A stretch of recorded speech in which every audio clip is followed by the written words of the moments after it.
अस्सलाम वालेकुम क्लास, मैं उज़ैरा रज़ाक लेटेस्ट थ्योरी की प्रेजेंटेशन दे रही हूँ आपको। चैप्टर नंबर 2 पेज नंबर 37 से 47 तक।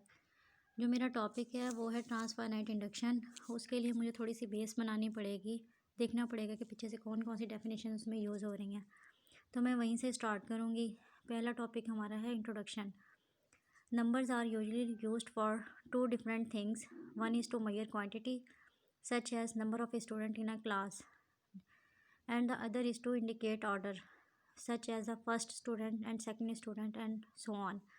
इसमें हमारे पास दो चीज़ें हैं। क्वांटिटी मेजरमेंट जो है, मतलब हम ये कहेंगे क्लास 7th में इतने स्टूडेंट हैं, क्लास 8 में 15 स्टूडेंट हैं, क्लास 9th में 60 स्टूडेंट हैं।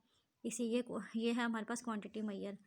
इसी तरीके से जो सेकंड है टाइप, उसमें क्या है हमारे पास इंडिकेट ऑर्डर। ऑर्डर को इंडिकेट करने के लिए हम इस तरह भी कह सकते हैं, जैसे रोल नंबर 1 हो गया या रोल नंबर 2 हो गया, या फिर first student, second student, third student and so on. Cardinal numbers measure quantity, whereas the ordinal numbers indicate order. Ordinal numbers order को इंडिकेट करते हैं, जबकि कार्डिनल नंबर्स जो हैं वो क्वांटिटी की मेजरमेंट बताते हैं। First, however, it is necessary to discuss a special kind of an ordered set called a well-ordered set. पहले मुझे वेल ऑर्डर्ड सेट को डिफाइन करना पड़ेगा इसके लिए। तो उसकी डेफिनेशन क्या है? Well ordered set, not every ordered set even if it is linearly ordered need have the first element. For example, the set of integers is linearly ordered but it does not have the first element. The first element से यहाँ पे मुराद क्या है? Proceeding element या proceed others. जिस तरह यहाँ पे अब हमारे पास 0 से स्टार्ट हो रहा है, तो अब हमारे पास पॉजिटिव नंबर्स भी हैं, नेगेटिव नंबर्स भी हैं, लेकिन इसमें proceeding element set of integers में नहीं है। On the other hand, the fundamental properties of a set P is equal to 1 2 3 and so on of counting numbers, positive integers, is that P and every subset of P has first element. Such an ordered set is said to be the well ordered set. अब definition करते हैं। Next, let A be a ordered set, then A is said to be the well ordered if every subset of A containing a first element. वो कहता है अगर हर set में first element मौजूद होगा तो उसे हम वेल ऑर्डर्ड सेट कहेंगे। इसकी एग्जांपल हम यूँ ले लेते हैं कि जैसे in poset the first element is minimum, क्योंकि जो मिनिमम है ना वो तमाम पोसेट के सबसेट्स के अंदर आ जाएगा, तो उसको हम क्या कह देंगे? First element. इसके बाद हमारे पास जो डेफिनेशन है वो है ऑर्डिनल नंबर। ऑर्डिनल नंबर क्योंकि हमें क्या बताते हैं? ऑर्डर बताते हैं। ऑर्डिनल नंबर जो है वो हमें ऑर्डर को इंडिकेट करते हैं। Consider the collection gamma of well ordered set.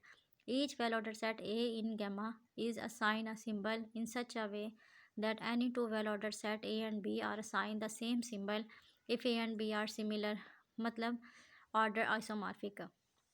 This symbol is called the ordinal number of A. We will write lambda is equal to ordinal of A. यहाँ पे मैंने बात की है कि अगर दो जो सेट हैं A और B, अगर वो सिमिलर हैं या फिर हम कह सकते हैं ऑर्डर आइसोमॉर्फिक हैं, तो हम उसको उन सेट्स को दो सेम सिंबल जो है वो अलाउ कर सकते हैं। दो से ज़्यादा सेट्स भी हो सकते हैं, अगर वो एक सेट के वो जो सबसेट्स हैं उसमें ज़्यादा सेट भी हो सकते हैं जो आपस में सिमिलर हों, तो उनको भी एक ही हम नंबर या एक सिंबल अलॉट कर सकते हैं। This symbol is called ordinal number of A. We will write lambda is equal to ordinal of A to indicate lambda is the ordinal number of A.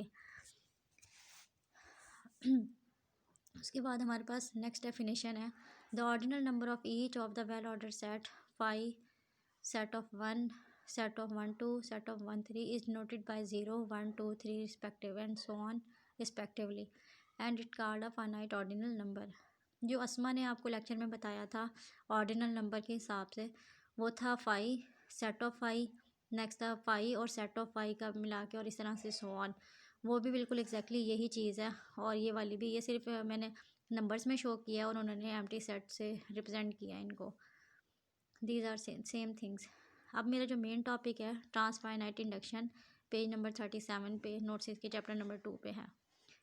इसमें हमारे क्या, the well known principle of induction for the natural numbers can be generalize as follows.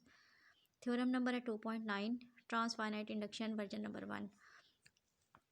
let P of x be a property of ordinal, that is, for each alpha belongs to ordinal, the statement P of alpha is either true or false if the following inductive hypothesis hold. P of beta holds for all beta less than alpha implies that P of alpha holds. Then P of alpha hold for all ordinal alpha. इसमें वो ये कह रहा है कि अगर कोई property किसी एक ऑर्डिनल नंबर अल्फ़ा के लिए अल्फ़ा पे अप्लाई की जा रही है तो वो स्टेटमेंट ट्रू भी हो सकती है और फॉल्स भी हो सकती है। उसके लिए जो उन्होंने हाइपोथेसिस मतलब ये दिए हैं वो उन्होंने कहा पी ऑफ बीटा होल्ड करेगी और बीटा यहाँ पे अल्फ़ा से लेस है, होल्ड करेगी for all beta less than alpha से। अगर वो किसी छोटे ऑर्डिनल नंबर के लिए होल्ड करेगी तो वो इम्प्लाई कर रहा है कि तो बड़े ऑर्डिनल नंबर के पे भी वो प्रॉपर्टी होल्ड करेगी, तो फिर वो तमाम बड़े ऑर्डिनल्स पे जो है वो होल्ड करेगी। प्रूफ इसका सिंपल सा है, if P of alpha does not hold, अब हम इसको कन्वर्सली लेकर चल रहे हैं। If P of alpha does not hold for some alpha belongs to ordinal, then let X be a non-empty set of all ordinal beta belongs to alpha for which P of beta fails, यानी कि वो property अगर beta ordinal पे apply की जाती है वो fail हो जाती है। And let lambda be the least element of x, lambda जो है वो लीस्ट सबसे छोटा एलिमेंट है, सबसे छोटा ऑर्डिनल है एक्स का। Thus P of lambda fails, वो लेमडा पे भी फेल हो गई। But P of beta holds for every beta belongs to lambda, जो लेमडा ऑर्डिनल से है जो हमारे पास ऑर्डिनल नंबर बिलोंग कर रहे होंगे वो कहता है वो उसके ऊपर होल्ड कर जाती है। ये कंट्राडिक्ट कर गई इंडक्टिव हाइपोथेसिस को। इंडक्टिव हाइपोथेसिस में उन्होंने ये कहा था कि अगर वो छोटे के लिए होल्ड करती है तो वो फिर बड़े के लिए भी होल्ड करेगी, लेकिन यहाँ पे वो इसका कन्वर्स मतलब कि इसको कंट्राडिक्ट कर गए हैं। तो इस तरह से ये हमारे पास प्रूफ हो गया है, इट्स डन। नेक्स्ट हमारे पास थ्योरम है 2.10 ट्रांसफाइनाइट इंडक्शन वर्जन 2। ये भी सेम वैसा ही है, सिर्फ इसके अंदर दो चीज़ों का एडिशन है, एक सक्सेसर का हम लोग थोड़ा सा ले रहे हैं और दूसरा लिमिट ऑर्डिनल का। इसमें हमारे पास ये है कि let P of x be a property of ordinal, that is for each alpha belongs to ordinal the statement P of alpha is either true और false. Assume that if P of zero hold, number one जो है मतलब कि initial जो हमारा zero है नल पे हमारा ये होल्ड करेगा। Number two, if alpha is any ordinal then P of alpha hold implies that P of alpha plus one, तो मतलब कि अगर वो किसी ऑर्डिनल नंबर पे होल्ड करती है वो प्रॉपर्टी तो वो उसके सक्सेसर पे भी होल्ड करेगी। और थर्ड जो है हमारा, if alpha is a limit ordinal then P of beta hold for all beta less than alpha imply that P of alpha hold. वो कहते हैं अगर हमारे पास लिमिट ऑर्डिनल है और वो हमारे पास छोटे का ऑर्डिनल नंबर पे होल्ड कर रही है तो फिर वो बड़े पे भी करेगी। Then P of alpha hold for all ordinals. इसमें हमारे पास करने के सेम इसका प्रूफ जो है वो पिछले थ्योरम से थोड़ा सा रिजेंबल करता है स्टार्टिंग से। If P of alpha not hold for some alpha belongs to ordinal, वो कहता है then let X be a then हम कहते हैं let X be a non empty set of all ordinal beta less than alpha for which P of beta fails, and let lambda be the least element of x, then p of lambda fails but p of beta hold for every beta less than lambda if lambda is equal to 0। अगर हम यहाँ पे ले लेते हैं lambda 0 तो ये तो हमारे पास है वायलेट कर गया कंडीशन नंबर 1 को, क्योंकि उसमें हमने कहा था कि अगर वो छोटे के लिए होल्ड करता है तो वो बड़े के लिए भी होल्ड करेगा, लेकिन अगर बड़ा ही 0 हो गया तो हमारे पास रूल क्या हो गया, फेल। जो पहला हमारे पास पॉइंट था वो फेल हो गया। सेकंड में कहते हैं if lambda is equal to alpha plus one is a successor ordinal then we are in violation of two. वो कहता है अगर हम लैम्डा को सक्सेसर ले लेते हैं फिर भी ये फेल कर गया। उन्होंने कहा था अगर लैम्डा के लिए वो मतलब कि अल्फ़ा के लिए वो होल्ड करेगा तो उसके सक्सेसर के लिए भी होल्ड करेगा। यहाँ पे लैम्डा को अगर हम अल्फ़ा प्लस वन लेते हैं तो फिर ये हमारे पास वायलेशन आ गई क्योंकि सक्सेसर पहले ही आ गया यहाँ पर। And if lambda is limit ordinal then we are in violation of 3। अगर लैम्डा को हम जो है लिमिट ऑर्डिनल ले लेते हैं तो ये थर्ड पॉइंट को हमारे वायलेट कर जाता है। लिमिट ऑर्डिनल जो यहाँ पे वर्ड यूज़ हुआ है उसकी डेफिनेशन मैंने नेक्स्ट लिख दी है। If alpha is less let X be a non X be an ordered set if alpha less than beta, but no ordinal in X lies between X and alpha and beta. That is, there does not exist an ordinal gamma in X such that alpha less than gamma less than beta. अगर दो ordinal numbers के दरमियान में कोई third ordinal number नहीं आता तो तब हम उन दोनों ऑर्डिनल को क्या कहेंगे, लिमिट ऑर्डिनल। अगर आ जाता है फिर वो लिमिट ऑर्डिनल नहीं है, और ये भी ऑर्डर्ड सेट की प्रॉपर्टी है। इसके बाद क्लास हमारे पास है cardinal number. Cardinal numbers are special types of ordinal numbers. Definition क्या है इसकी, two set X and Y are equipotent, also called equipollent और equinumerous if there is a bijection between X and Y.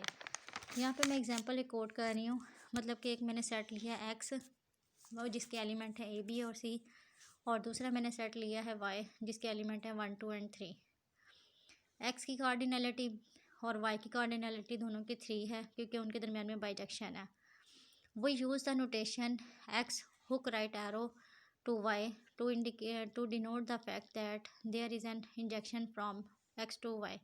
अगर X to Y हमारे पास injection है तो फिर हम उसको हम इंजेक्शन है तो हम उसको हुक राइट एरो से डिनोट करेंगे, और अगर नोटेशन के दरमियान में हमारे पास लेफ़्ट राइट एरो है तो इसका मतलब ये है to denote the fact that there is a bijection from X onto Y. तो एक्स और वाई के दरमियान में क्या है, बाइजेक्शन है। That is that X and Y are equipotent, यानी कि एक्स और वाई फिर क्या होंगे, इक्विपोटेंट होंगे। नेक्स्ट हमारे पास डेफिनेशन है, an ordinal alpha is an initial ordinal और a cardinal.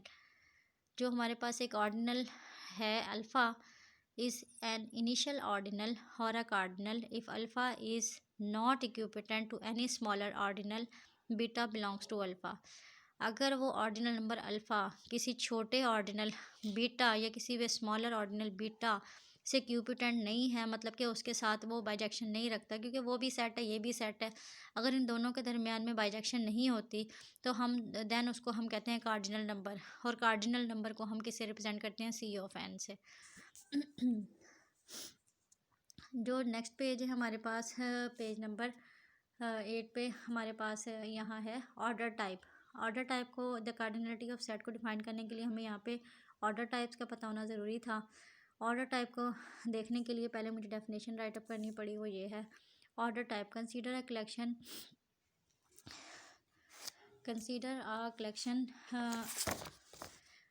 gamma of linearly ordered set. Each set A in gamma is assigned a symbol in such a way that two linearly ordered set A and B in gamma are assigned the same symbol if and only if the set are order isomorphic। यानी कि similar हो रहा हो या order isomorphic हो दो set, तो हम उनको सेम सिंबल अलॉट करते हैं, और ये सिंबल हमारे पास क्या कहलाता है, order type of the sets.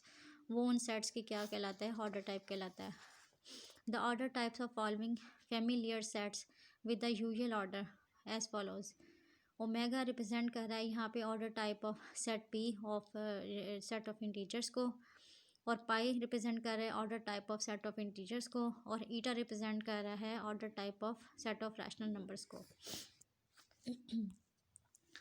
तो ऑर्डर टाइप की यही डेफिनेशन है, यही यहाँ पे लिखा हुआ है कि order type of X is a subset of beta belongs to ordinal such that beta is equipotent to X. यानी कि उस ऑर्डिनल नंबर के दरमियान और सेट एक्स के दरमियान में हमारे पास बाइजेक्शन होनी चाहिए।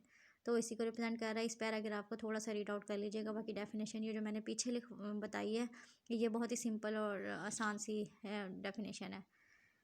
इसकी एग्जांपल मैं ये दे देती हूँ, जो लास्ट में लिखी हुई है 2 lines. Order type of set of integer is equal to pi belongs to ordinal. अब ये पाई जो है वो ऑर्डिनल है such that pi is equipotent to Z. यानी कि पाई जो है वो बाइजेक्शन रखता है सेट ऑफ इंटीजर्स के साथ, तो ये उसका ऑर्डर टाइप है। और cardinality of set is denoted by मतलब किसको मॉड की फॉर्म में लिखते हैं, कार्डिनलिटी ऑफ सेट, इससे रिप्रेजेंट कर रहे हैं। Thank you class. इसका सेकंड पार्ट फिर नेक्स्ट हम करते हैं। सेव कहाँ से होगा।